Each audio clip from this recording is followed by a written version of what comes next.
sais pas si vous avez entendu, les États-Unis le font bien comprendre. Ils veulent arrêter Ibrahim Traoré. Mais déjà, eux, ils sont qui? Pour venir empêcher un président de diriger son propre pays. Eux, ils dépassent leur pays décadent, ignorent Israël et tous les autres pays qui servent clairement le mal pour venir empêcher Ibrahim Traoré qui fait un travail magnifique d'émancipation pour le Burkina Faso.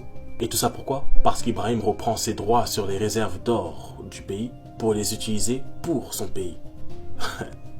When a US general goes on record accusing an African leader of using gold to protect himself, you know something big is happening. In a statement to the US Senate, General Michael Langley, commander of AFRICOM, claimed Burkina Faso's gold reserves are being used not for the people, but to secure the leadership of Captain Ibrahim Traoré. Vous savez, ça fait de la peine. Les États-Unis, vous avez pas dit que vous étiez une puissance? Alors pourquoi lorsqu'un pays que vous qualifiez du tiers-monde coupe le robinet, vous avez du mal à respirer? Vous savez, je vais parler français. L'Occident ne laissera pas l'Afrique s'émanciper parce que c'est grâce à l'Afrique qu'il est là où il est aujourd'hui. Il n'y a que ces populations qu'il formate qui ne savent pas encore, ou qui font mine de pas savoir. Mais c'est inévitable. Dans cette nouvelle ère, l'Afrique sera libre. Qu'importe la corruption, la désinformation, le financement terroriste et tous les divertissements qui n'ont pour but que d'éloigner les gens de ce qui se passe réellement. Vous savez, moi je veux que tout le monde soit heureux. Mais un bonheur au prix du malheur des autres? Non. C'est pour ça qu'il faut qu'on ouvre les yeux, qu'on reste conscient des choses. La méthode ne change pas, elle est toujours la même. Lorsque des frères s'entretuent, c'est l'étranger qui tire profit. C'est pour ça qu'ils ont une base militaire dans le nord de la Côte d'Ivoire. Mais une base militaire dans le nord de la Côte d'Ivoire, quelle sera la conséquence? Ivoiriens et Burkinabés vont s'entretuer. Ivoiriens et Maliens vont s'entretuer.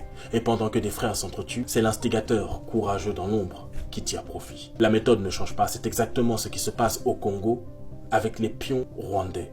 C'est exactement ce qui s'est passé en 1994 lors du génocide des Tutsis au Rwanda. C'est aussi ce qui s'est passé pendant l'époque coloniale, notamment avec le Dahomey, qui est l'actuel Bénin. Bref, la méthode est la même, elle est vile et sournoise, et il faut en être conscient. Tout Africain qui veut réellement relever l'Afrique sans penser à lui devient automatiquement un ennemi pour l'impérialisme colonial. Et il faut à tout prix qu'on protège ces Africains qui ne sont pas sensibles à la corruption du mal, ni même à la peur. Depuis qu'il est au pouvoir, Ibrahim a déjà déjoué plusieurs sournoises tentatives d'assassinat, dont la dernière en date était la semaine dernière. En tout cas, il est là et il est une fierté. Vous savez, si l'Occident a tant besoin de la mondialisation, c'est parce que malgré l'illusion du « il ne peut pas survivre seul ».